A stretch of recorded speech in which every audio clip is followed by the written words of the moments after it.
विद्या भारती उच्च शिक्षा संस्थान द्वारा आयोजित राष्ट्रीय शिक्षा नीति 2020 से संबंधित इंटरव्यू सीरीज में आप सभी का स्वागत है। वी आर थैंकफुल टू माननीय प्रकाश जी, ऑर्गेनाइजिंग सेक्रेटरी विद्या भारती उच्च शिक्षा संस्थान, एंड माननीय रघुनंदन जी, joint organising secretary Vidya Bharati उच्च शिक्षा संस्थान, for initiating dialogue and discussion on various aspects of NEP. Today we are going to discuss provisions of NEP and teachers education and training and curriculum. इस कड़ी में आज हमारे साथ मौजूद हैं professor Prakash Chandra Agrawal, principal, regional institute of education Bhubaneswar. Professor Agrawal is a great educationist. He has vast experience of teaching physics at undergraduate level, postgraduate level. He has also taught B.Ed and M.Ed students, and apart from that, he has also experience of teaching computer science at undergraduate level. In true sense, he has a multidisciplinary approach in teaching. So you are most welcome, sir. Thank you. This interview will be moderated by Dr. Naglingam M. Dr. Naglingam is assistant professor in the Department of Social Work at Indira Gandhi National Tribal University, Amarkantak. So over to you, Naglingam ji. नमस्कार जी, नमस्कार. Professor P.C. Agarwal ji, namaskar. Thank you very much for your time. So, on the occasion of NEP 2020 implementation, we would like to have some discussions with you with respect to teacher education. Sir, what is the role of Regional Institute of Education in school and teacher education? What significant milestones are reached by your institute, that is Regional Institute of Education, in the past? The Regional Institute of Education is one of the constituent units of NCERT, and this works a nodal center in this region, eastern and northeastern region. In school education, NCERT develops curriculum, textbook, syllabus. It joins NCERT. RI is nothing but NCERT. NCERT includes RI. So in school education, our basic work is to develop curriculum, design curriculum, syllabus, textbooks, and then lab manuals, handbooks, workbooks, kits. So every type of teaching learning material is developed by RI. And you told about teacher education. So this institute is conducting pre-service and in-service teacher education programs. In pre-service teacher education programs, we have 4-year integrated programs: BSc B.Ed, BA B.Ed, 2-year B.Ed, M.Ed, 2-year M.Phil, diploma course in guidance and counseling. We are creating counselors, training counselors also. So in teacher education program, we are catering needs to this region. Actually, in these programs, हमारे यहाँ जो बच्चे हैं वो जो पूर्वांचल है भारत का, उसके और भारत के बच्चे आते हैं. हमारा एक आ रहा है शिलोंग में भी नया है, अभी कुछ सालों पहले से है वो. तो वहाँ केवल बीएड का पाठ्यक्रम चलता है, बाकी सब पाठ्यक्रम में बच्चे वहाँ के भी हमारे आते हैं. हम we have state quota, actually state wise quota, and as per government of India rules we give admission. Our objective is to prepare quality teachers, so that way we are looking towards this teacher education, and we are creating quality teachers for the states. We are helping those states. Our objective is actually to support these states which are coming under the purview of the region or this region. So for that we organize in-service teacher training programs also. As you asked about the milestones of RI, just in past, we have created so many cells of empowered teachers, capable teachers. We have trained them, we have built their capacity, and now they are building capacity of teachers. So actually, क्षेत्रीय शिक्षा संस्थान ये हैं, ये direct हम शिक्षक को training की संख्या बहुत ज़्यादा है, स्टेट्स बहुत ज़्यादा है, तो हम वहाँ पे मुख्य संदर्भ व्यक्ति लेते हैं, KRPs बोलते हैं उनको, की रिसोर्स पर्सन्स. उनको हम ट्रेनिंग करते हैं, वो एक सेल बना देते हैं और वो जो बनाते हैं हम, वो एक्चुअली स्टेट की मदद से ही बनता है। हमारे यहाँ एक्चुअली एक प्रोसीजर है, हम हर स्टेट से कोऑर्डिनेशन कमेटी रखते हैं। हमारे यहाँ पे हर प्रदेश की समन्वय समिति है, जिसमें वहाँ के एजुकेशन सेक्टर की एक्स ऑफिशियो उसके चेयरमैन होते हैं। आरआई का प्रिंसिपल वो उसमें कन्वीनर होता है उसका, और उसमें एजुकेशन की स्टेट की सारी अथॉरिटीज होती हैं, बोर्ड के चेयरमैन, प्राइमरी बोर्ड के चेयरमैन, वहाँ के इवन जो SCRT है उसके डायरेक्टर, यदि ऐसा है तो उसके डायरेक्टर, बोर्ड के चेयरमैन, तो ये सब लोग उसमें होते हैं। और वहाँ पर हम डिस्कस करते हैं कि स्टेट को आरआई NCERT कैसे हेल्प कर सकती है, कहाँ आरआई की या NCERT की, RI means NCERT in decision, कैसे उस स्टेट को एकेडमिक सपोर्ट की जरूरत है। वो अपनी इस तरह से आवश्यकता हमें देते हैं उस स्टेट कोऑर्डिनेशन कमेटी में। हमारे यहाँ से एक व्यक्ति स्टेट कोऑर्डिनेटर भी बनाया जाता है, कोऑर्डिनेटर रखते हैं इस तरह से, वो वहाँ से लाइजनिंग करता है, एक नेटवर्किंग डेवलप होती है, और वहाँ से हम नीड्स लाते हैं, नीड बेस्ड प्रोग्राम्स हम डिजाइन करते हैं, और इस तरह से इन सर्विस टीचर्स के लिए वहाँ के KRPs को हम तैयार करते हैं। We train their KRPs are deputed by concern states, and we those KRPs, build capacity of those KRPs, we prepare those KRPs, in turn those KRPs will go to the state and will train other teachers. So this is the way, and this way RIs has done a lot, and they have brand, and we have very good liaison with the states. States are confident that when RI is there, they will not face any such problem, and RI will extend the hand. So this type of work we have done in past. We have a very good work. Recently, even we have adopted a block also. That block we are developing holistically. All faculty is going there, is visiting there periodically, and we want to implement all the interventions prepared by NCERT in Toto, and we are just what you say means hoping that that block will come out as a model block, and other blocks will follow that block in coming time. So we are going to develop an ideal block, a model block, by putting all the efforts together there. So this way RIs have done a lot. We have given very good quality teachers to states. We have hand holding capacity. We come forward, we extend our help to the states, and the states are also having belief in RIs. They come forward, they just share their demands, and accordingly we do our work. Thank you. Thank you very much for your wonderful explanation, sir. As a head of RIE, how would like to implement the ethos of NEP 2020? Yes. Actually, this NEP, this is the third national policy, national education policy, and after a very long time, after 34 years, we have this policy. In 34 years, a lot of drastic changes are there, and this NEP is taking care of all those changes. इस policy को बनाने में भी बहुत मेहनत हुई है, बहुत मंथन हुआ है, काफी समय तक इस पर काम हुआ है, और ये इस तरह से बनाई गई है कि इसमें हर जो समस्या हमारी को एड्रेस किया गया है। क्योंकि RI इस क्षेत्र में एक मॉडल इंस्टीट्यूट है, एक लीडिंग इंस्टीट्यूट है, और स्टेट्स के साथ मिलकर काम करते हैं। NCERT का एक नोडल सेंटर है ये, तो NCERT के जितने भी काम हैं वो सब RI उसमें पार्टिसिपेट करेगी। NCERT को 4 करिकुलम बनाने हैं, हम सबको शायद पता है।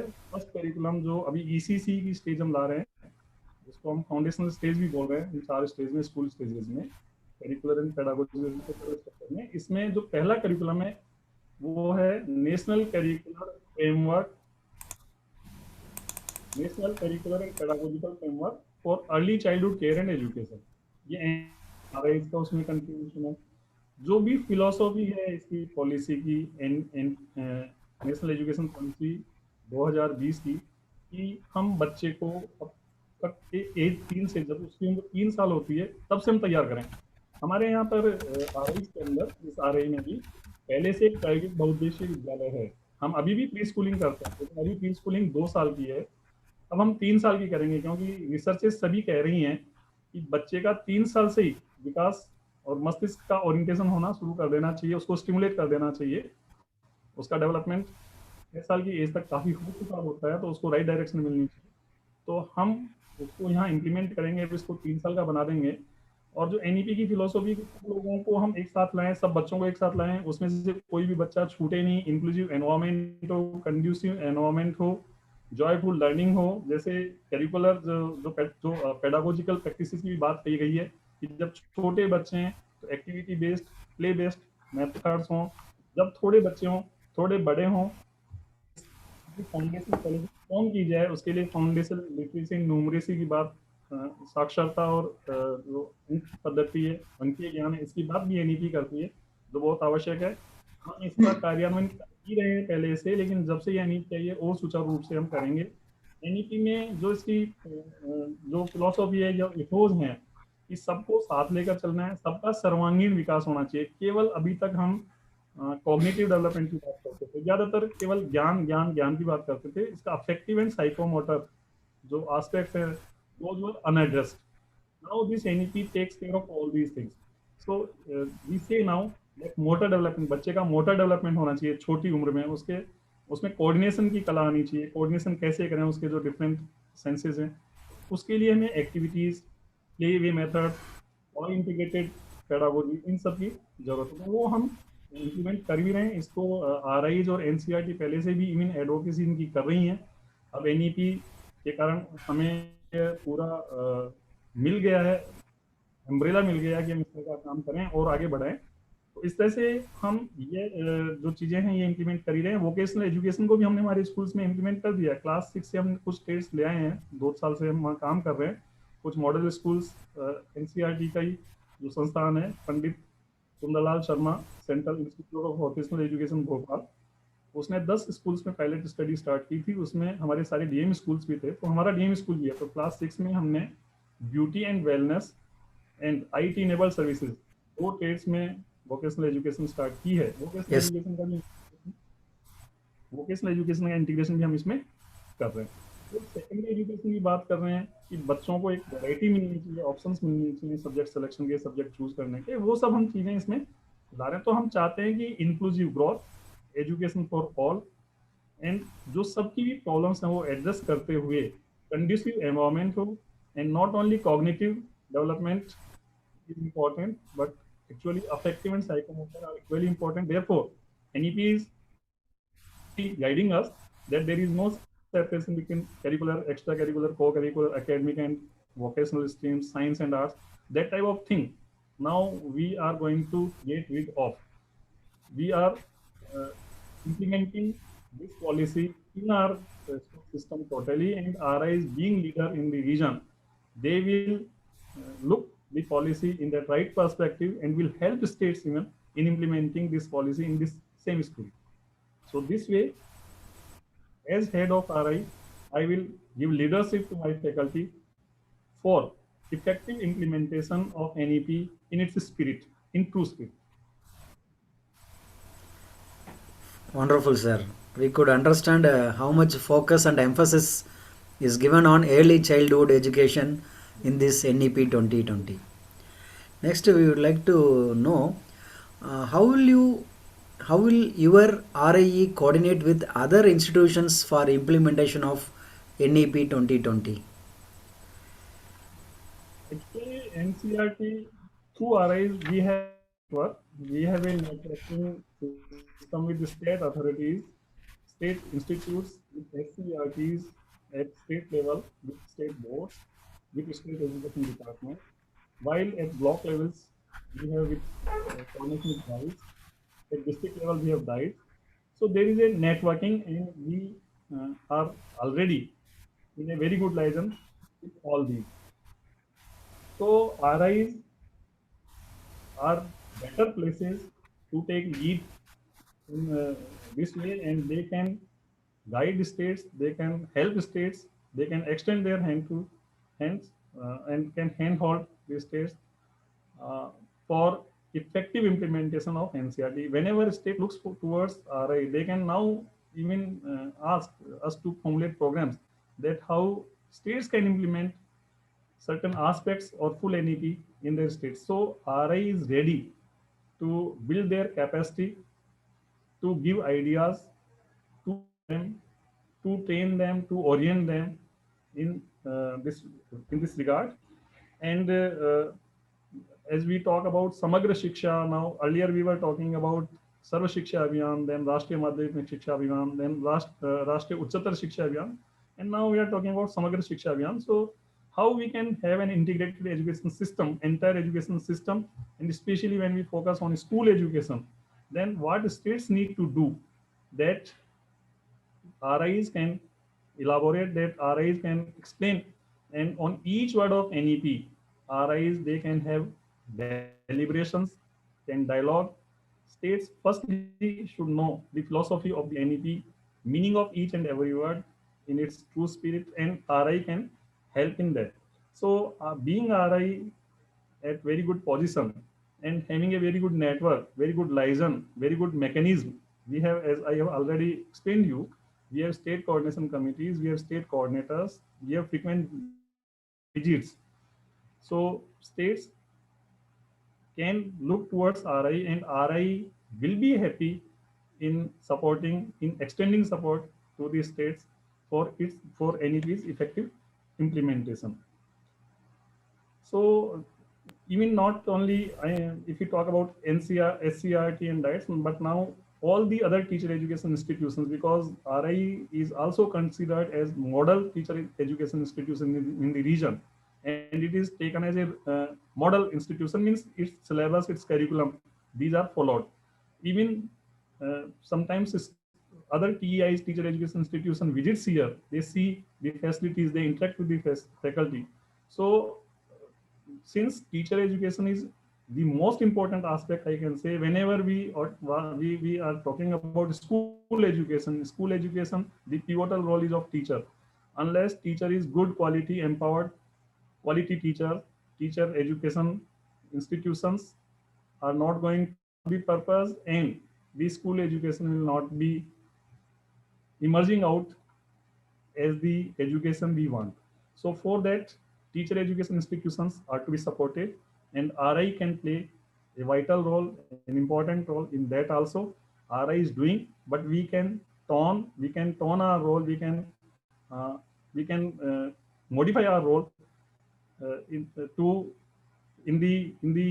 what you can say, in the alignment of this NEP, so that in teacher education institutions we can do better. Teacher education institutions can produce quality teachers like RIs. So for that, RIs can help not only the state educational institutions and that network I told, SVRT, DIETS, BITES, and cluster level institutes, but also the teacher education institutions in this region.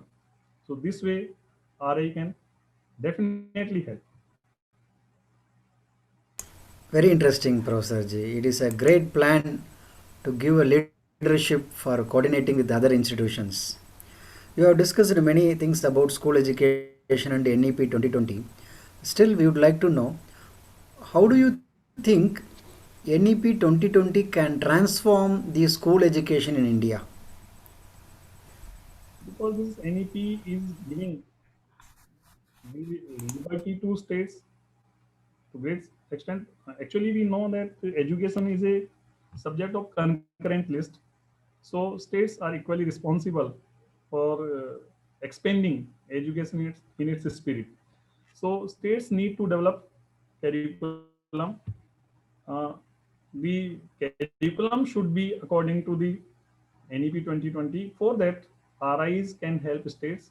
They can empower again curricular developers, curricular designers, that how curriculum of state should be developed.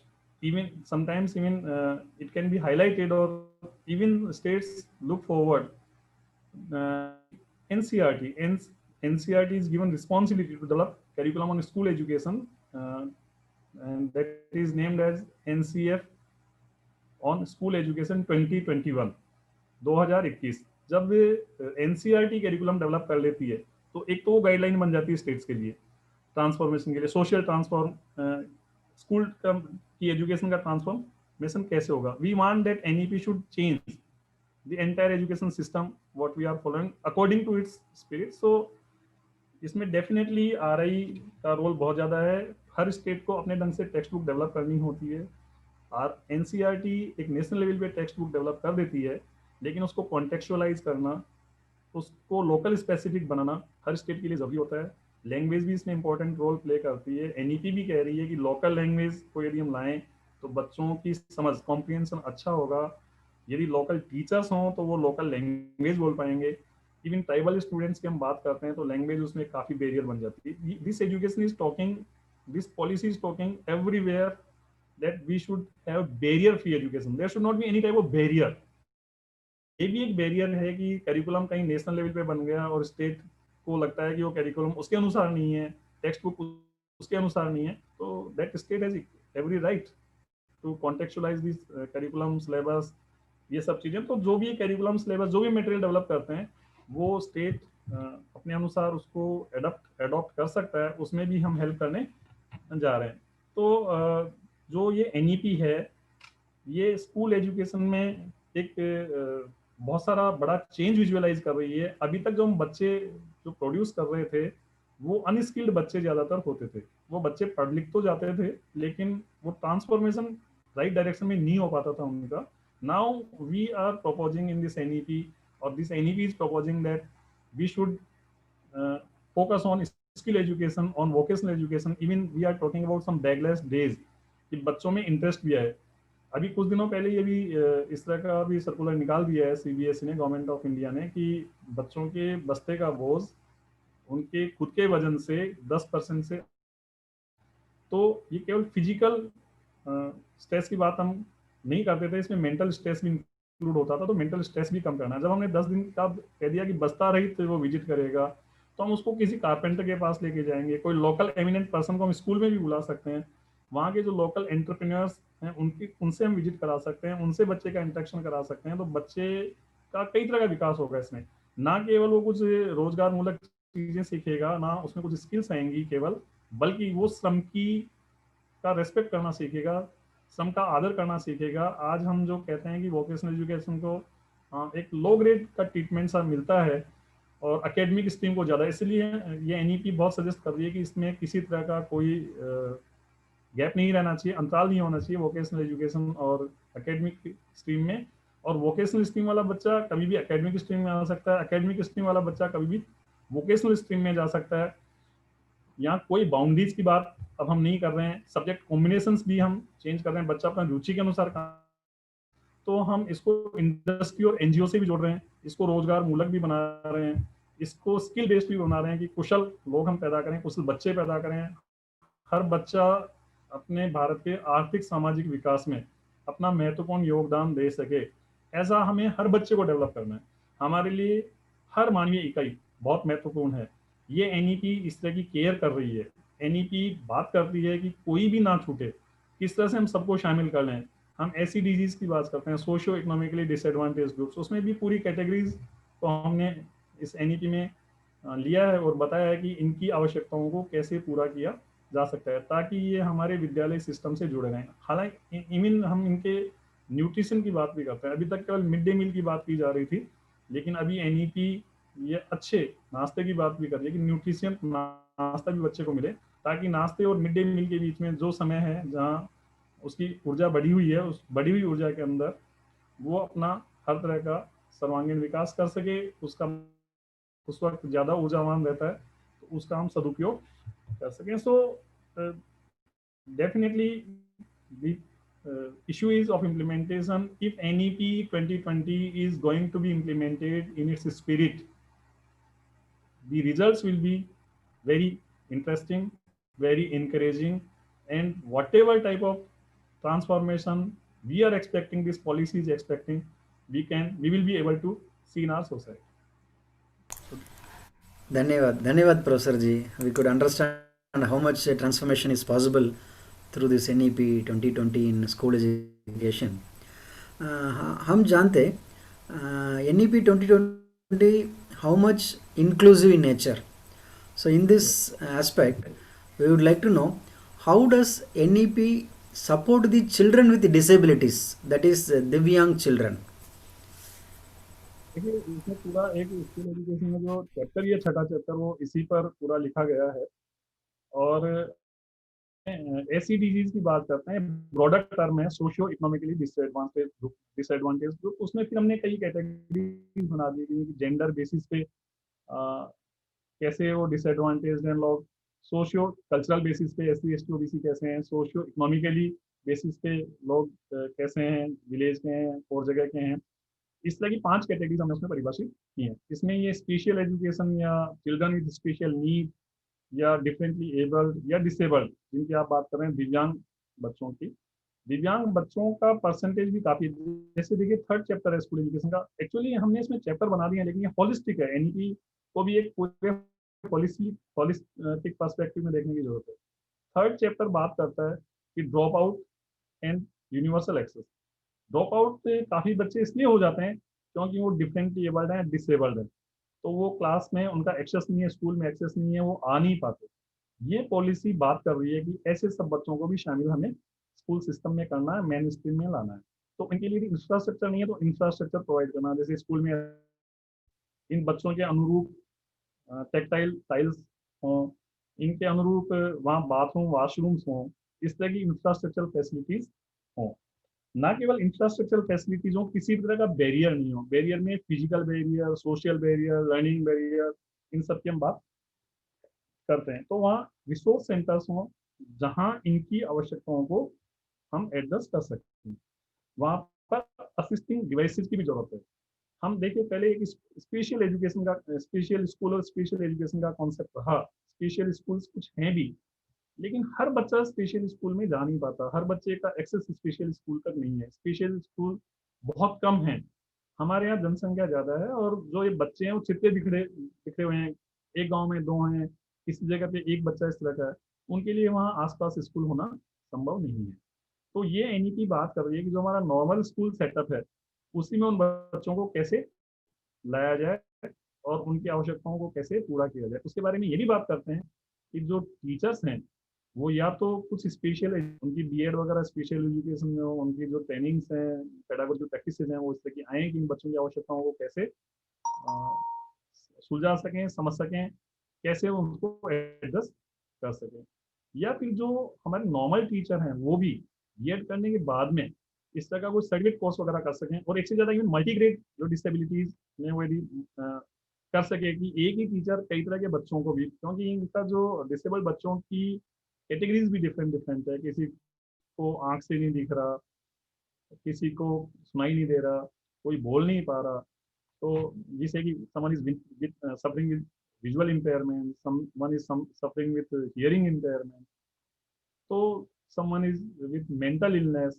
So there are 21 such types of disabilities identified already. For now, if you want special teachers and even for every category, then it will be very difficult as far as our conditions are concerned. तो जो हमारे normal teachers हैं तो हमें इसमें perfect बनाना होगा, empower करना होगा, वो स्पेशल सर्टिफिकेट कोर्स कर सकते हैं। ये एनईपी इस बारे में बात कर रही है। NEP standard Indian sign language की बात भी करती है।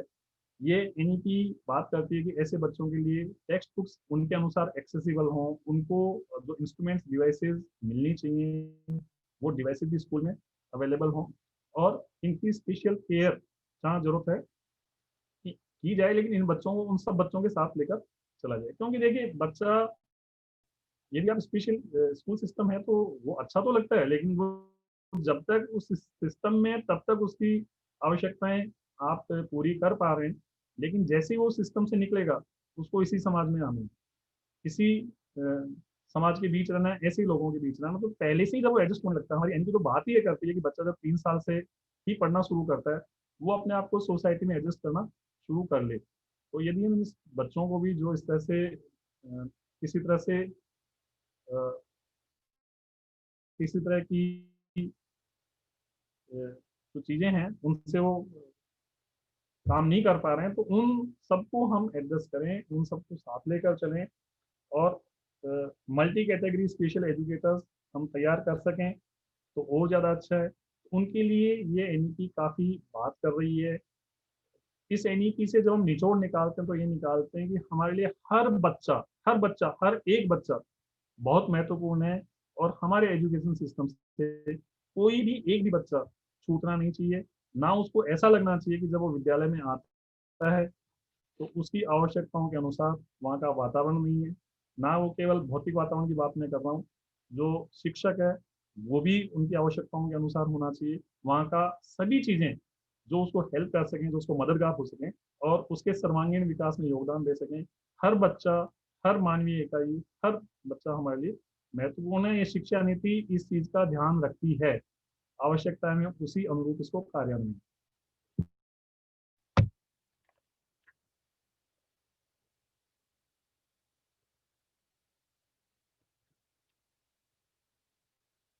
जी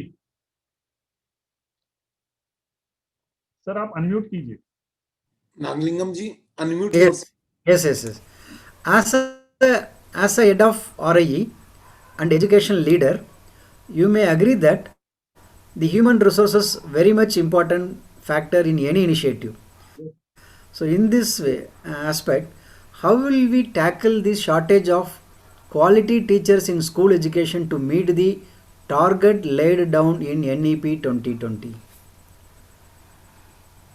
Yes, it's really a great challenge. It's a big challenge because we need teachers in a big number in teachers to be quality teachers. RI is working in this field and RI's objective is vision is to produce quality teachers, but we are just preparing 250 teachers. Each RI is preparing 200 or 300, just handful teachers. While we need a large set, we have to have quality teacher education institute so that we know that how we can manage these things. For that, so institute, this NEP is also suggesting many things. I'll come point by point. Firstly, our objective is to be prepared quality teachers.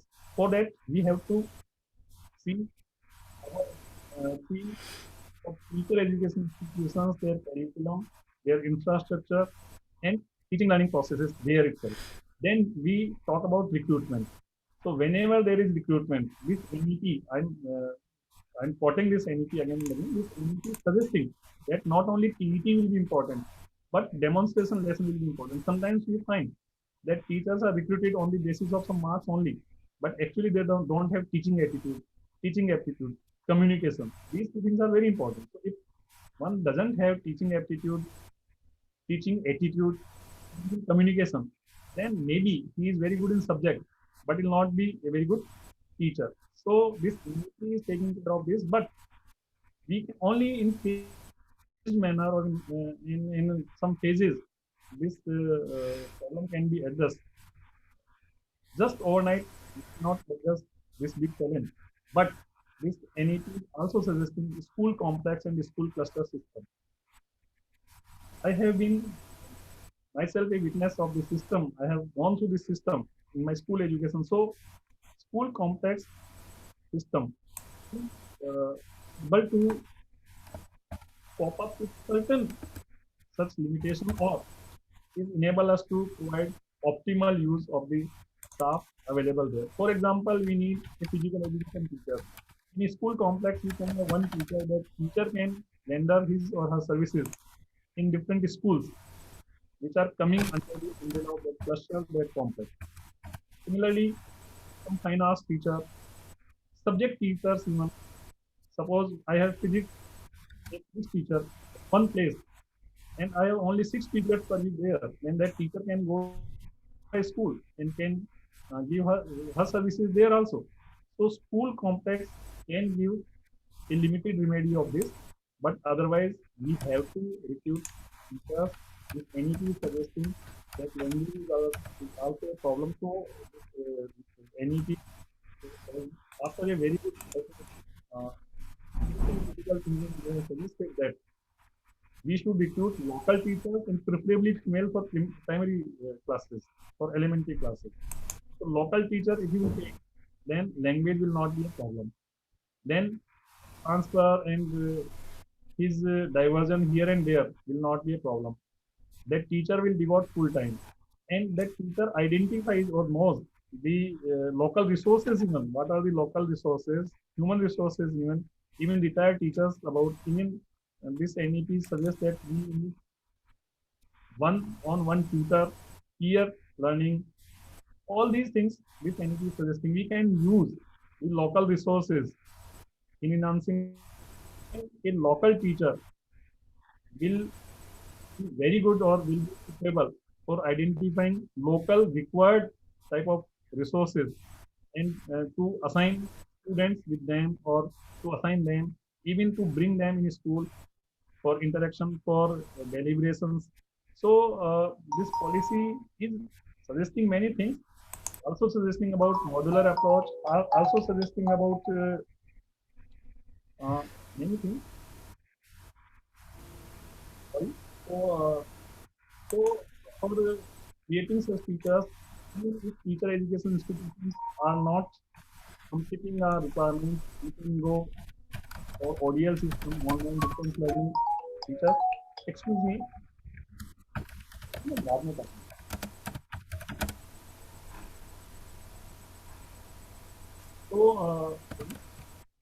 So, definitely we have a big challenge. We have single teacher teachers are not sufficient enough.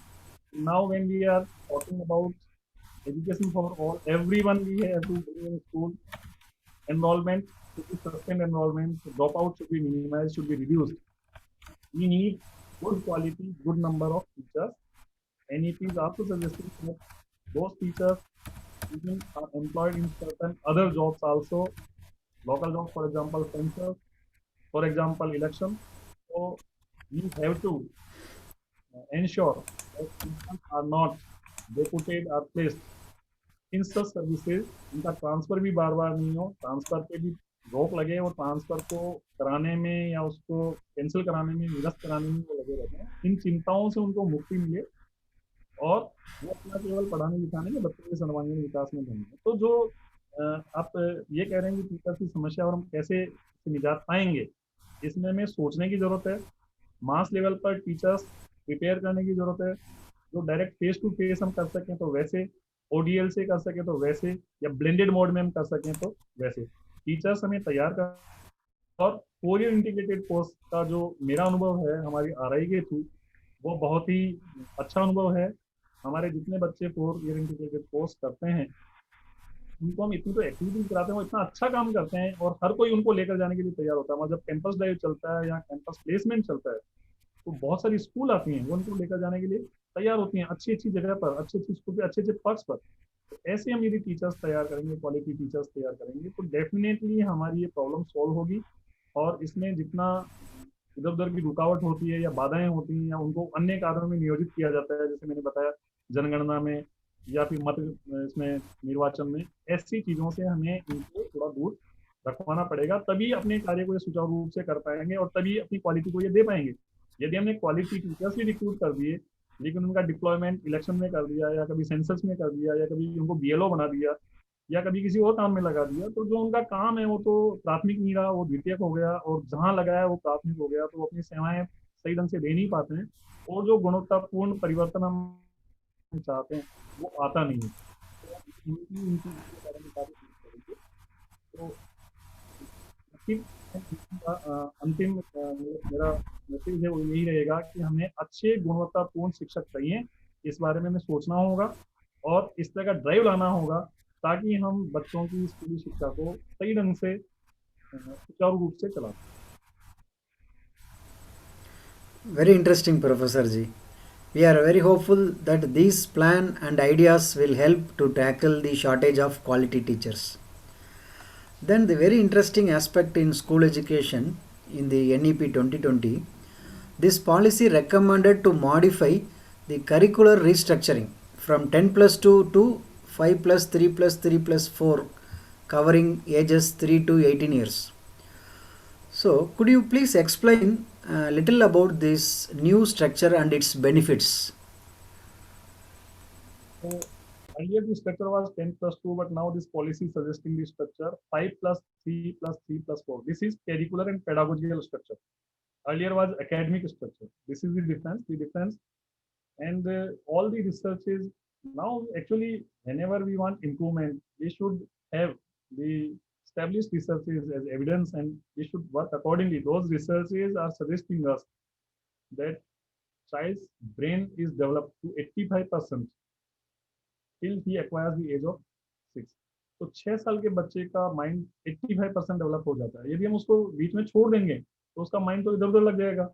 तो जब उसका बच्चे का mind का development हो रहा है, उसी वक्त यदि हम उसको सही शिक्षा दें, उसका अभिमुखीकरण, उसका ओरिएंटेशन उस तरह कर दें, उसी समय में बच्चे की संकल्पनाओं का निर्माण होता है, बच्चे के संस्कार उसमें आते हैं, मूल्यों का भी जो इंटीग्रेशन है, समाकलन है, जो उसमें आते हैं। यदि हम उसी समय बच्चे को सही जगह पर ले आए तो वो हमारे ये अच्छा साबित होगा। जो हम जो डेमोग्राफिक डिविडेंड की बात करते हैं या हमारे सर्वांगीण विकास की बात करते हैं, भारत के विकास की बात करते हैं, उसमें उसका अ, अच्छा योगदान हो सकेगा। तो इसमें जो हम ये बात करते हैं कि 3 साल के बच्चे से 8 साल के बच्चे तक की एक पहली स्टेज हमने बनाई है, जिसमें बच्चे की शुरू की 2 साल या 3 साल जो हम कहते हैं, उसमें केवल बच्चा बैठना सीखे। हमारे यहाँ ये भी काफी समस्या है कि एक बड़ा तबका है बच्चों का, उसका स्वास्थ्य अच्छा नहीं रहता, या तो उसकी जो खाने पीने की हैबिट्स हैं वो अच्छी नहीं होती हैं, या उसको खाना न्यूट्रिशन मिलता नहीं है, पेरेंट्स काम पे चले जाते हैं, उसकी देखभाल करने वाला कोई नहीं होता है। तो ये पॉलिसी ये भी कह रही है कि जब वो 3 साल का बच्चा आएगा, इसलिए हम इसको केवल देखिए, हमारे यहाँ जो एजुकेशन चलता है, मैं आपको बता रहा हूँ, जो हमारे स्कूल्स में ये एक्सपेरिमेंट हम करीब 8-10 साल से कर रहे हैं प्री स्कूलिंग, और इसको हम ईसीसीई बोलते थे, पर बाद में इसका हमने चेंज ही कर दिया नाम थोड़ा सा, इसका नाम हमने ईसी कर दिया, क्योंकि अर्ली चाइल्डहुड एजुकेशन हम कर रहे थे लेकिन केयर नहीं कर पा रहे थे। केयर कर रहे थे तो वो इसी तरह की कर रहे थे कि उसको साफ सफाई की हम केयर कर ले रहे थे, और उसके भी नाखून कटे हैं कि नहीं, वो स्वस्थ ढंग से रह रहा है कि नहीं, मतलब कपड़े सही पहन के आ रहा है कि नहीं, इस तरह की हम केयर करते थे, लेकिन उसकी हेल्थ केयर हम नहीं कर पाते थे। उसकी वैक्सीनेशन वगैरह हुई है कि नहीं, ये केयर हम नहीं कर पाते थे। उसकी लैंग्वेज वो कहाँ से आ रहा है पीयर्स के साथ, वो हम केयर उसकी नहीं कर पाते थे। तो इसीलिए इस टर्म का नाम है early childhood care and education. तो हम कर रहे थे अर्ली अर्ली चाइल्डहुड एजुकेशन। अब इसमें केयर वर्ड पर भी काफी ज्यादा जोर दे दिया गया है। इसमें आप देखिए कि 4 मिनिस्ट्रीज साथ मिलकर काम करेंगी, उनमें समन्वय संयोजन की जरूरत है। हम कह रहे हैं कि health and family welfare ministry, tribal affairs ministry और मिनिस्ट्री ऑफ एजुकेशन, ये कोऑर्डिनेशन से काम करेंगे। जब ये काम करेंगी तो बच्चे का केवल शैक्षिक विकास की बात हम नहीं कर रहे हैं, उसका शारीरिक और मानसिक, भौतिक, इवन उसका जो सामाजिक विकास है, उसकी भी बात हम कर रहे हैं। जब बच्चा 3 साल का वहाँ आ गया, उसको पीयर्स उसके साथ हैं, हम उसको किताब नहीं दे रहे हैं उस वक्त, वो किताब नहीं ले रहा है, वो कुछ एक्टिविटीज कर रहा है, उस एक्टिविटीज से उसका माइंड डेवलप हो रहा है। और उसी के साथ साथ हम थोड़े दिनों बाद बात करने लग जाते हैं कि एक बाल वाटिका की बात इस नीति कर रही है कि जब वो 5 साल का हो जाता है तो फिर 1 साल के लिए बाल वाटिका में वो रहे, ताकि इसको हम पहले स्कूल रेडीनेस प्रोग्राम कहते थे, कि वो स्कूल में बैठने के लिए, फॉर्मल एजुकेशन में घुसने के लिए वो रेडी हो गया। तो क्लास 1 जो आज की क्लास 1 है प्राइमरी की, उसमें घुसने से पहले वो 3 साल का काम कर ले, जिसमें 2 साल तो वो केवल एक दूसरे से मिलना, बात करना, बैठना, समझना, एक दूसरे को समझना, ये सीख ले। फिर 1 साल वो थोड़ा सा स्कूल के लिए रेडी हो जाए। उसके बाद में भी हम किताबों की बात बहुत ज़्यादा नहीं करते हैं, उसके होमवर्क की बात नहीं करते हैं।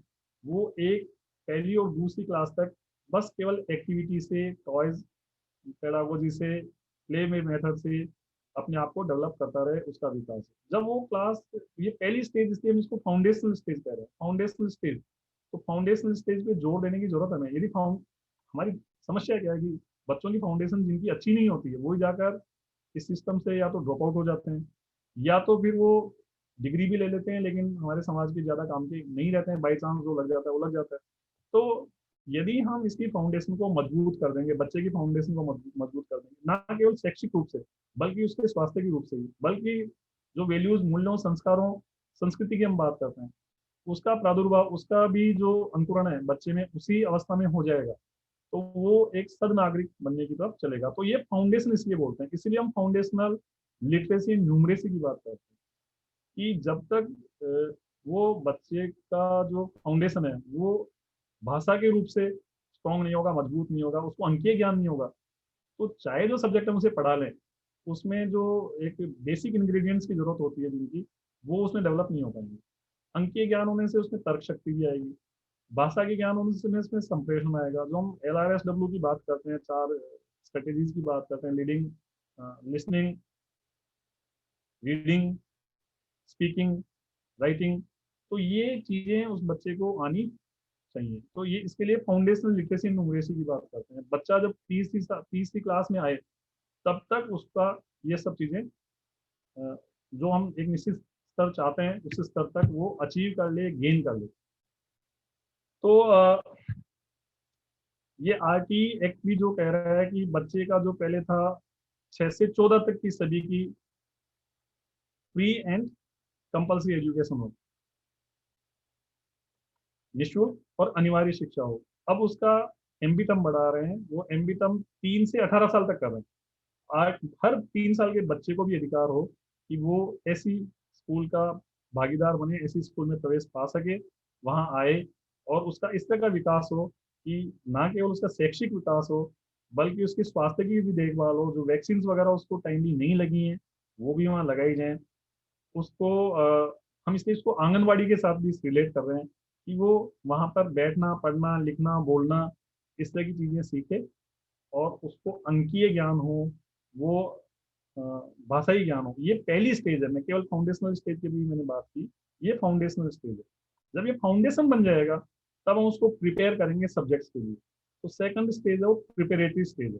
प्रिपेरेटरी स्टेज में भी हमारा मूलतः जोर है वो भाषाओं पे, और उसमें भी हम ये कह रहे हैं कि वो यदि लोकल भाषा, तो बल्कि अनिवार्य की है प्राइमरी तक तो कि लोग उसको बच्चे को स्थानीय भाषा में ही उसका ज्ञान संवर्धन हो, उसका जो भी जिस भी पहलू का संवर्धन हम कर रहे हैं या विकास कर रहे हैं वो उसकी उसकी भाषा में हो। और दूसरा हम जो आंकिक ज्ञान है, अंकीय ज्ञान है, उस पर जोर दे रहे हैं। थोड़ा सा वो पर्यावरण से भी अब वाकिफ होने लगे तो थोड़ा सा हम पेडागोजी वहाँ बदल रहे हैं, ज्यादा नहीं, थोड़ा एक्टिविटी बेस से थोड़ा सा उस अब सीखने समझने के आने लगेगा। उसके बाद छठी से जो 8वीं की स्टेज आती है उसको मिडिल स्टेज कह रहे हैं। वो प्रिपरेटरी और सेकेंडरी के बीच का ट्रांजिशन है, इसलिए हम उसको मिडिल कह रहे हैं। वो मिडिल स्टेज है।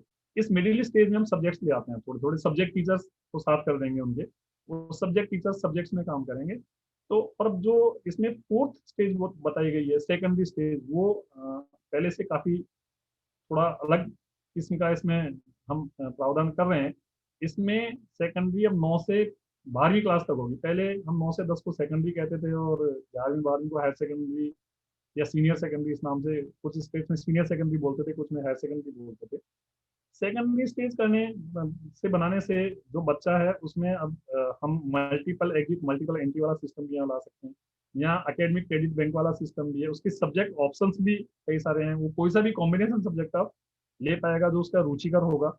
तो इस तरह से इसमें इस स्ट्रक्चर को मैं इस तरह से देख रहा हूँ कि जो जो निवर्तमान स्ट्रक्चर है एकेडमिक स्ट्रक्चर 10+2, उसमें बच्चे के पास ऑप्शंस कम थे, उसकी फाउंडेशन पे जोर नहीं था, उसकी फाउंडेशन तैयार नहीं होती थी, उससे पहले वो आगे दौड़ने लगता था।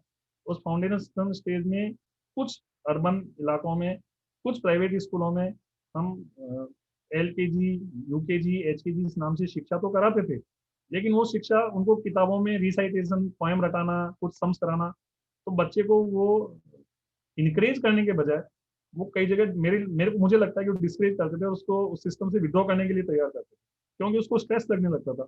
हमें बच्चे पे किसी तरह का स्ट्रेस नहीं डालना, कंड्यूसिव एनवायरनमेंट देना है। बच्चा धीरे धीरे उसको ये सिस्टम खुद को इतना रुचिकर लगने लगे कि वो अपने आप दौड़कर इस सिस्टम में आना शुरू करे। तो जो सेकेंडरी स्टेज है उसमें काफी मूलभूत परिवर्तन ये पॉलिसी सुझाती है। बच्चा कई तरह के सब्जेक्ट कॉम्बिनेशन ले सकता है, उसमें वो बीच में छोड़कर भी जा रहा है तो आगे आकर फिर उसको कंप्लीट कर सकता है। उसमें ब्रिज कोर्सेज भी हम कर सकते हैं। उसमें जो ट्रेड्स हैं, हमारे लोकल ट्रेड्स हैं, उनकी शिक्षा भी हम उसमें ला सकते हैं, एग्रीकल्चर को ला सकते हैं, वोकेशनल एजुकेशन हम उसमें ला रहे हैं। तो बच्चे का के लिए हम इसको सब तरह से रुचिकर बनाने की कोशिश कर रहे हैं, उसके लिए उपयोगी बनाने की कोशिश कर रहे हैं। तो जो हम ये कैरिकुलर और पेडागोजिकल स्ट्रक्चर ला रहे हैं, यदि इसको हम सही मायने में इस तरह से कार्यान्वित कर पाते हैं तो मुझे नहीं लगता कि जो कमियां अभी तक हम देख पा रहे थे वो आगे रहेंगी। मुझे लगता है कि वो कमियां हम पूर्णतः दूर कर पाएंगे। धन्यवाद। हाँ जी, वी अंडरस्टैंड प्रोफेसर जी। इस न्यू स्ट्रक्चर में बहुत ज़्यादा बेनिफिट्स है। Then we have come to the final part of this discussion. में देखते हैं, रिसर्चेज करते हैं, तो ये इस तरह की डिमांड है बच्चों की। जो कुछ स्कूल्स अच्छा जी कर रहे हैं, जब उनकी केस स्टडीज करते हैं हम तो देखते हैं कि उन्होंने इस तरह की चीजें वहाँ लागू कर रखी हैं, तभी बच्चे अच्छा कर पा रहे हैं। उन्हीं चीजों को देखकर सही ब्रो।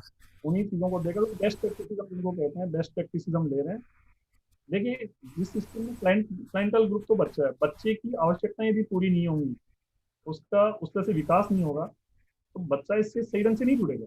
तो इस ये एनईटी उन सब चीज़ों की केयर करती है, और ये सब सोचा विचारा हुआ निर्णय है काफ़ी। इसमें उदार शिक्षा जिसको हम कह रहे हैं, उदार भी एक फ्रेमवर्क में मैकेनिकल नहीं बनाया गया कि फिजिक्स के साथ केमिस्ट्री मैथ्स भी पढ़ना है, फिजिक्स के साथ जियोलॉजी पढ़ने की इच्छा है, कुछ और पढ़ने की इच्छा है, फिजिक्स उसका बढ़िया सब्जेक्ट है, तो उसके साथ स्टडीज पढ़ना चाहता है, तो अभी ऑप्शन नहीं है उसके पास, तो वो ऑप्शन उसके पास होना चाहिए। हम कई बार कहते हैं कि कंप्यूटेशनल मटेरियल, डेटा साइंस, अब डेटा साइंस में भी किसी का इंटरेस्ट है तो वो फिजिक्स पढ़ सकता है, लेकिन मैथ्स पढ़ सकता है, लेकिन मैथ्स के साथ स्टडीज पढ़ सकता है, क्या जरूरी है कि वो केमिस्ट्री पढ़े। ऐसे ही किसी का इंटरेस्ट केमिस्ट्री में है, तो केमिस्ट्री के साथ वो एनवायरमेंटल साइंस पढ़ सकता है, क्या जरूरी है कि वो फिजिक्स ही पढ़े। तो जो ये ऑप्शन इसमें दिए गए हैं, ये बिल्कुल ही आज के समय के अनुकूल है, और ये समय की आवश्यकता थी, बच्चों की आवश्यकता थी, समाज की आवश्यकता थी। तो मुझे लगता है कि ये स्ट्रक्चर समयानुकूल है, बहुत ही उपयोगी है। Very interesting, Professor. Very interesting. Thank you. Thank you. Then we have come to the final part of this discussion. We know NEP 2020 has emphasized about including our rich Indian knowledge system. How does your institution plan to inculcate India's rich ancient knowledge?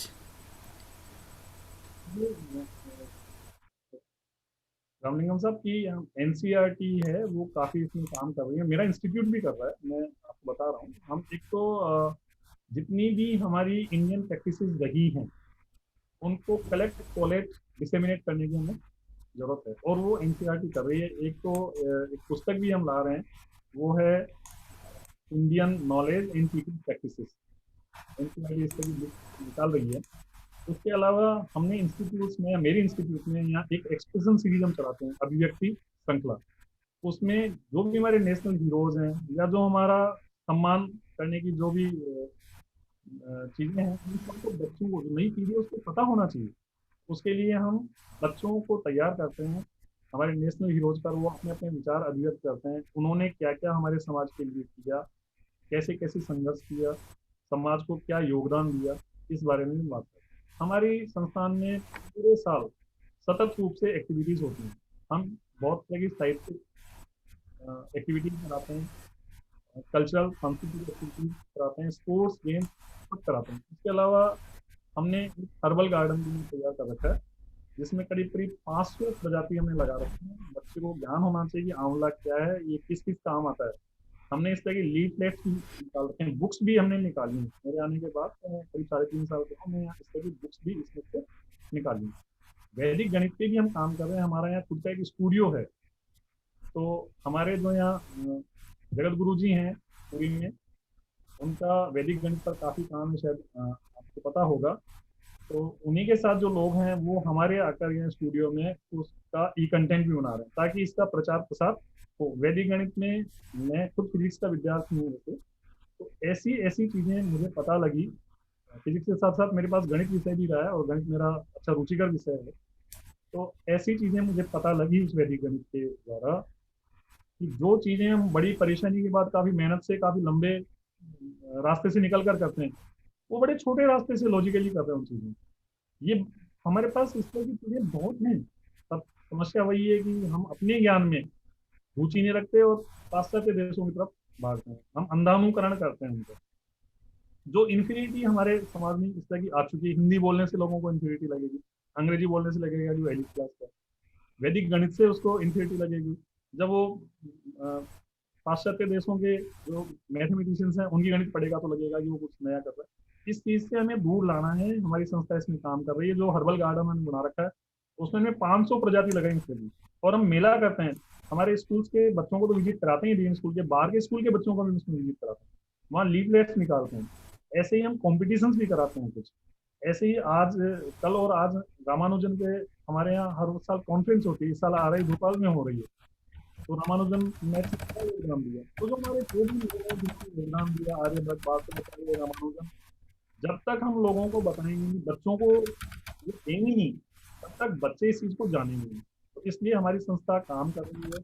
हमारी जो संस्कृति है, जो हमारा ज्ञान है, वो तो ऐसा है, उसी के कारण से हम इस डिग्री के स्तर पर आते हैं। ठीक है? ज्ञान में कोई कमी नहीं है, उसको हमने थोड़ा सेकंड ग्रेड का बना दिया है, या एक ऐसी मनोभावना ला दी है जो सेकंड ग्रेड का है। जब मैं फिलोसॉफी की बात करता हूँ, मैं न्यूटन की बात करता हूँ, तो एटॉमिक थ्योरी की बात करता हूँ, जब कणाद की बात करते हैं, हम कणाद को करते हैं, तो न्यूटन तो उसके बहुत बाद में है।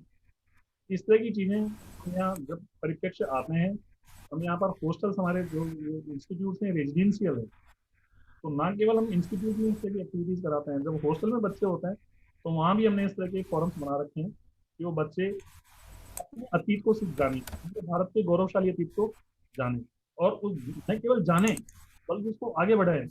और मैं जब वैदिक गणित का आपको उदाहरण देता हूँ, तो मुझे काफी जो कठिन में लगा करती थी पढ़ाई, वो इसमें बड़े सटीक ढंग से प्रस्तुत की गई है, और लॉजिकली भी है।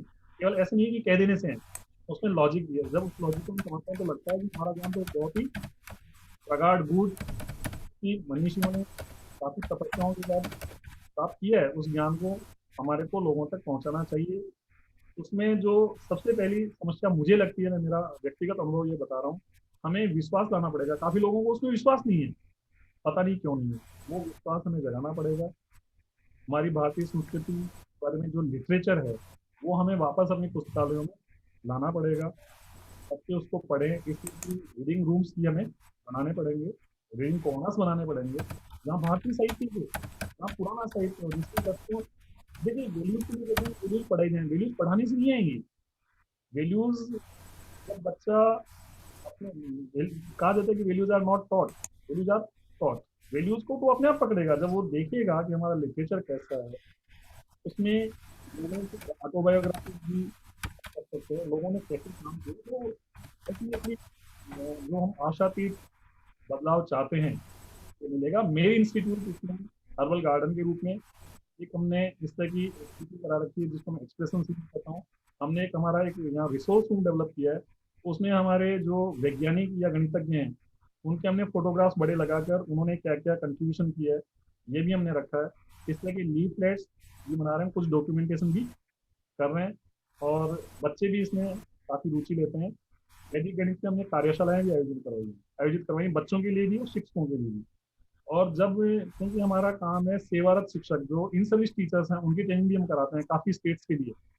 जैसा मैंने आपको बताया, हमारे यहाँ बिहार, उड़ीसा, पश्चिम बंगाल, झारखंड, इनके मुख्य संदर्भ व्यक्तियों के लिए प्रशिक्षण कार्य कराते हैं। और एनसीईआरटी आ रही ना केवल ट्रेनिंग वर्क करती है, डेवलपमेंट वर्क करती है, रिसर्च वर्क करती है, एक्सटेंशन वर्क करती है, हम कॉन्फ्रेंस, इंटरनेशनल कॉन्फ्रेंस भी कराते हैं, अंतर्राष्ट्रीय कॉन्फ्रेंस, उसमें इनके सत्र भी रख रहे हैं कि हमारा पास्ट कैसा रहा है, हमारा इंडियन नॉलेज क्या था, क्या है। और जब बच्चे इसको जानते हैं, जो भी इसको जानने लगता है, को गौरव महसूस होता है, और हम जानते हैं कि जो चीज़ हम अब दूसरी टर्मिनोलॉजी में पढ़ रहे हैं, वो तो हम बहुत पहले से जानते हैं, वो तो हमारे बहुत पहले से। मैं इसमें काफ़ी सारे अभी उदाहरण दे सकता हूँ, लेकिन वो शायद समय भी नहीं होगा। क्योंकि एक राजस्थान से मैं संबंध रखता हूँ, तो राजस्थान में एक जालौर जिले में भी एक वर्कशॉप होती है, मैं जाता हूँ वहाँ। जो हमारी फिजिक्स में जो बहुत डिफरेंट फिजिक्स है, जिसको हम एनर्जी फिजिक्स या पार्टिकल फिजिक्स कहते हैं, उसकी चीज़ों को वेदों में से पहले से मतलब उन्होंने उसका निरुक्तीकरण कर रखा है। और वहाँ लोग हैं, मैं नाम भी बता सकता हूँ, मुझे एक विशाल भी हैं, उन्होंने तो काफ़ी लिटरेचर भी लिखा है। वो उन वेदों में वो पूरा ब्रह्मांड की जो सूक्ष्म संकल्पनाएं हैं, उनको ला रहे हैं, और वैज्ञानिकों से, जो बड़े बड़े वैज्ञानिक हैं, हमारे भारत के परमाणु वैज्ञानिक हैं, उनसे भी वो संपर्क में है, उन वैज्ञानिकों के कमेंट्स भी उस पर हैं। तो जब मैं ऐसा देखता हूँ तो मेरे को लगता है कि हमें हमारा सब कुछ पुराना ज्ञान पढ़ना चाहिए। मुझे मेरी व्यक्तिगत बाधा लगती है कि मुझे इसके लिए संस्कृत आनी चाहिए थोड़ी, मैं सीखने का प्रयास भी कर रहा हूँ। तो लेकिन मुझे इसमें गर्व महसूस होता है, जब भी मुझे लगता है कि हमारे भारतीय वैज्ञानिकों ने, गणितज्ञों ने किया, मुझे गर्व महसूस होता है। और मैं नहीं मानता कि किसी को भी गर्व महसूस नहीं होता होगा। भारतीय खून तो भारतीय, हर भारतीय को इसमें गर्व महसूस होना चाहिए, गर्व महसूस होता है। हमें उसको सबके सामने लाने की जरूरत है, वो कमी अभी हमारे है, हम लोग काम कर रहे हैं, और संभवतः हम ऐसा कर पाएंगे। Professor Ji, we are sure that our children will be very familiar with our rich ancient knowledge system when this is being implemented. Sir, your explanations are very interesting and very informative, and it is helpful to understand the Regional Institute of Education and School Education with regard to NEP 2020. Dhanyavad, sir. Over to Dr. Anish ji. Unmute कीजिए sir unmute कीजिए Dr. Anish ji. Yeah. Thank you so much, Professor Agrawal, for such an insightful interview and sparing time from your busy schedule at a very short notice. I would also like to thank Dr. Nagalingam ji for moderating this session. Thank you so much. Thank you, sir.